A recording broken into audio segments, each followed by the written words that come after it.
First of all, international break. Have you got your people back? Is everything all right? Have you spent the time wisely? We don't know if they're all right. We haven't spoke to them yet, but they've not come in with any injuries. We know usually straight after games if there is a problem. So we expect them back this morning training, hopefully.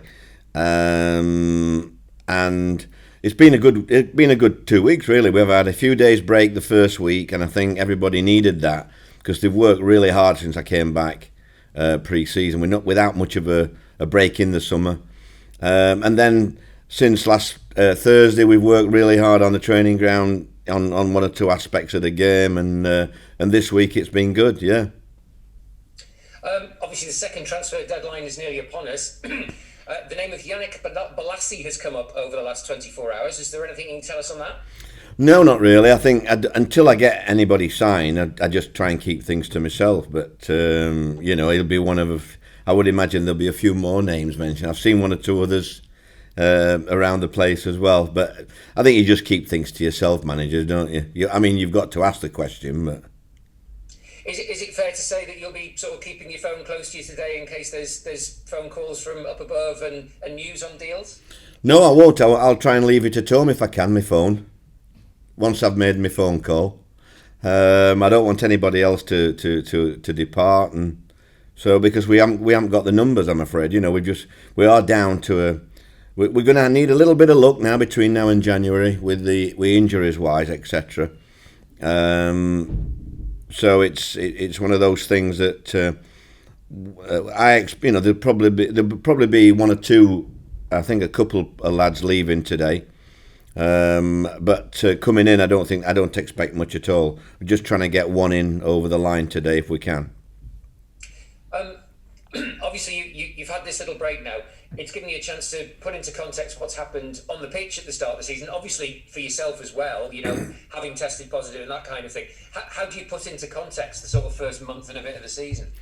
Well, I don't think you could have many more. I don't forget the word now, but difference from one day to the next. Really, it's been quite dramatic. Not just with my virus, but. The games that we had a difficult start on the fixture list, and then we have a break, and then, let's be fair, I think this next week is probably the most difficult we'll ever get. We've got Reading, who played 4-1-4. If Bristol beat Barnsley Saturday, they'll have played 5 and 1-5 when we play them, and then we go down to my old club Cardiff, who the playoffs. So you're not going to get a much more difficult week than this. But I'm really looking forward to it. I think it's great to play against the top clubs and see how you come out, really. I was going to say, kind of you being you, is this the sort of week that you relish? Yeah, there's a lot of travelling. I did ring the fixture, the Football League fixture guy up to ask him how they come about. Is it just picked out of a hat? Because anybody with common sense would imagine that going to Bristol City and they've moved the kick-off back to 7:45 on a Tuesday night, coming back at whatever time in the early hours and having to go to Cardiff on a Friday is quite ridiculous, really. It's just as well the fans aren't allowed in at the minute because it would be too much. I think it'd be too much for the fans doing all that driving. So, but he said, no, we did see that it might be a problem for you. But that's all he said. He didn't say, well, no, we'll try and fix it. He more or less said, well, it's only you, Warnock, so we'll let you have all that rubbish. Let's start with the first game then, Reading. Possibly a little bit of a surprise that they've started so well because they didn't have such a great year last year. No, they've got some good players. I think they've got some good players, and they spent a bit of money as well. The players that they brought in. So there's always that doesn't surprise me. Neither does Bristol City really. They beat us quite comfortable at our place, didn't they? And they got a very very good squad. We went for one player that signed for Bristol City, and we were nowhere near enticing him really. So I think the club, these two clubs in particular, have got a right chance of sustaining there. Whether they can throughout the season, you don't know, because I think a lot of clubs start off well and then just fade away after Christmas. It's that It's whether that you've got that little bit more to stay there. So it'd be interesting to see how they go the rest of the season and how we cope with these these clubs.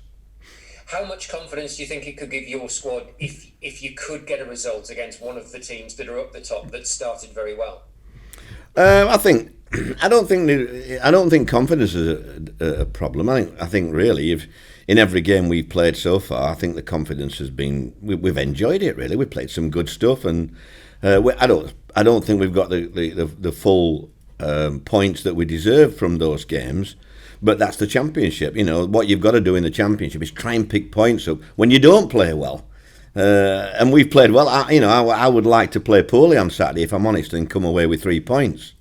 If I'm totally honest. But it is nice when the lads know we're playing well and they enjoy playing the type of game that we're playing. I read that you did something online with the fans this week. As we are where we are at the moment, and fans can't be in the stadiums, how important was it for you to do something like that? Well, I asked Paul Dews if I could do something. He told me that there was something else happening on, and I suggested, what about myself? Why don't I do a few minutes? But when I get talking, it ended up nearly 2 hours.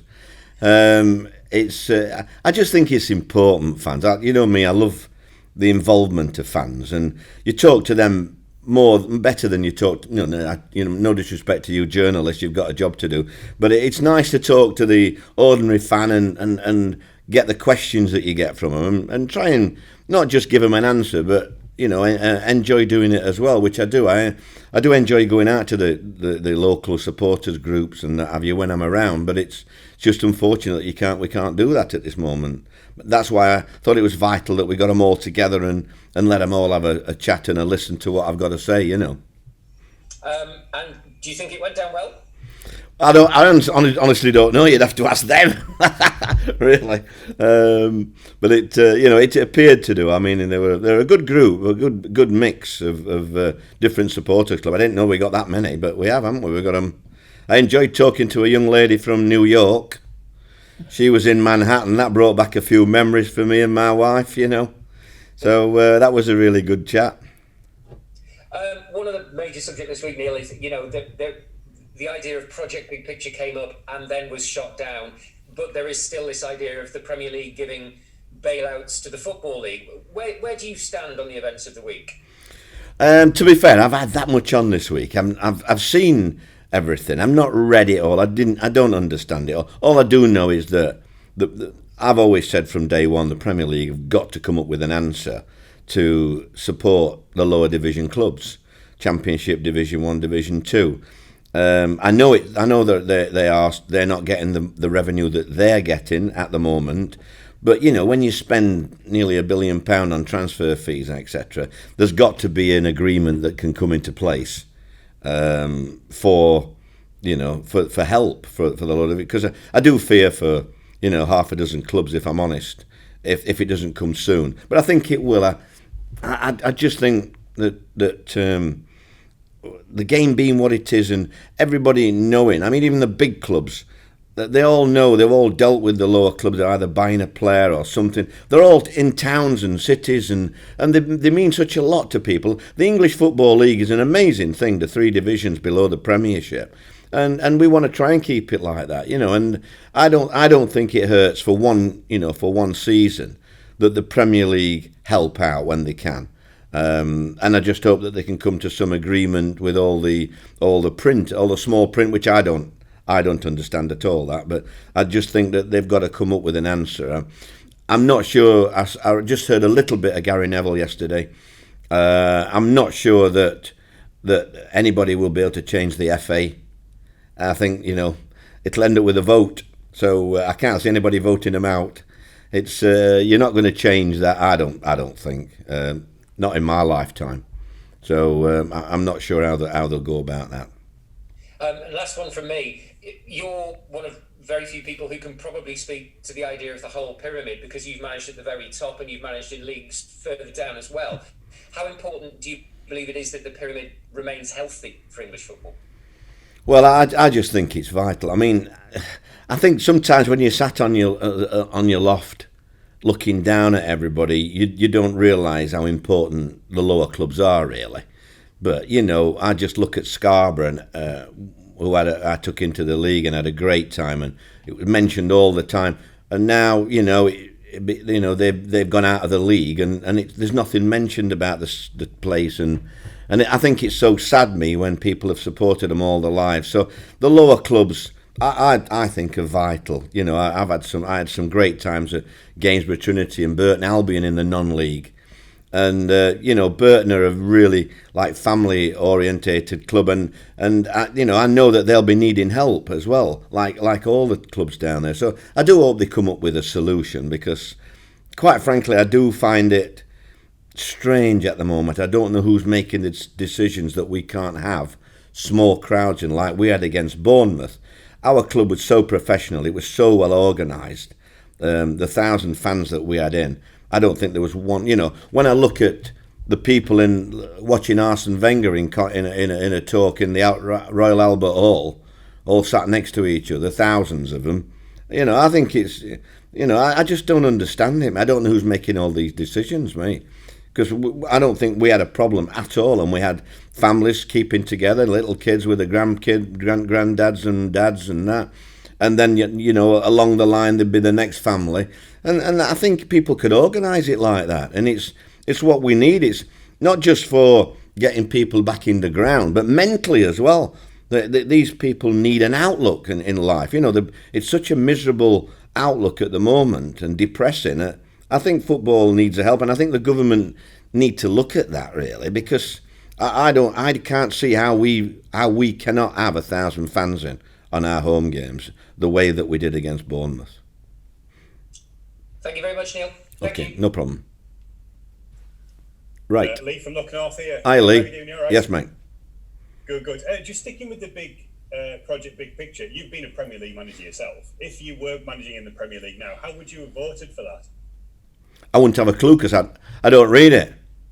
I ain't got time to read all that. I just, I'll just listen to you lot, and I'll pick up little bits and bobs. I just know they need help, the lower division clubs. That's all I know, and it's got to come from the Premier League. It can't come from anywhere else. So, but I didn't actually read. I haven't read all the ins and outs of it. The League One and League Two clubs have rejected this offer of £50 million, haven't they? I mean, do you think that's short-sighted? Do you think the Premier League will come back with a bit more money? Sorry, say it again. League One and League Two rejected the £50 million offer.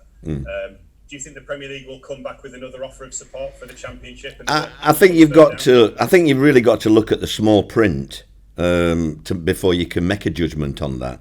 Like I say, all I know is that I think they should definitely be helping out the EFL now in their situation. Yes, they might have to just bite the bullet this season, but come on, the money that's involved in the Premier League.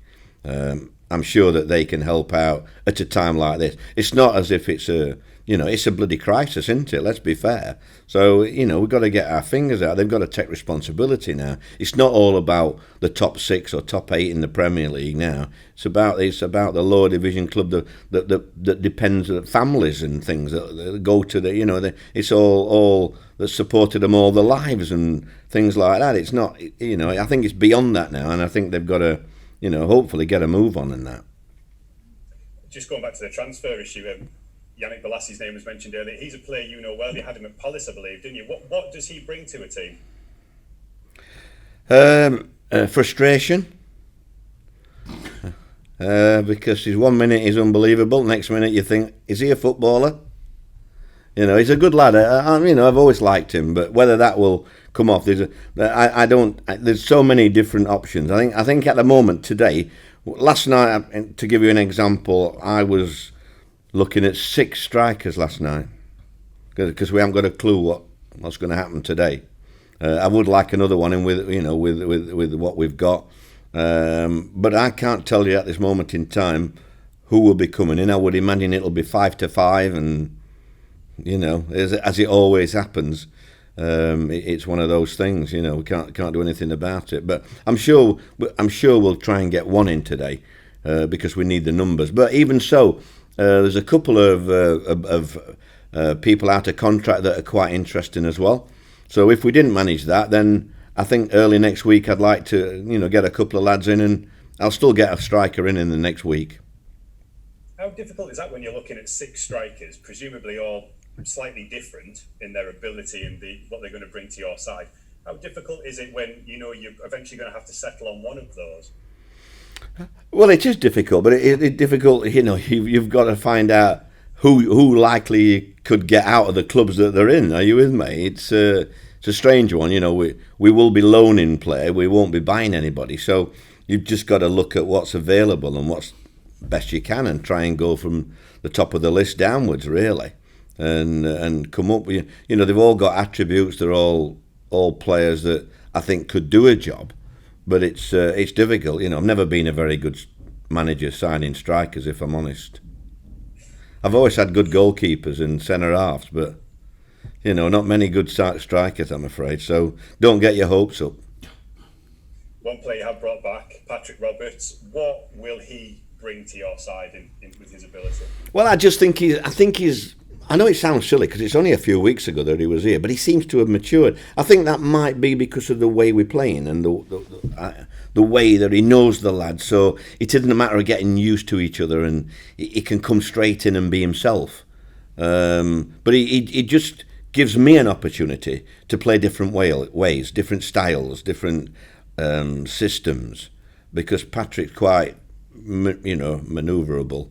And he can fit in here, there and everywhere, and we can change systems. At the moment, we've tried different people in different areas. We tried tabbing the hole behind the striker and out wide, and we haven't really got somebody who can just go past somebody and then thread a ball down. And I feel sorry at times for Britt.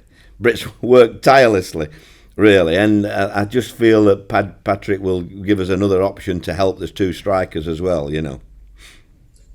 Finally, Reading Saturday, real surprise package, 4 wins on the bounce. How shocked have you been by their form, and what challenges do they bring to you? Yeah, not really. I don't think they've changed much, actually. They've just changed the way they play a little bit. They're playing on the counter attack this season quite a lot. They've got a steady back line. The centre backs I've looked at for many years. Very, very good front 3. Whoever plays in the front 3, and midfield very well organised, and so it's like anything else. You need to take your chances. They've taken the chances in the games they've played, and I think quite without a lot of change, we could have quite won 4 out of 4, if I'm honest, in the league, with a little bit of luck.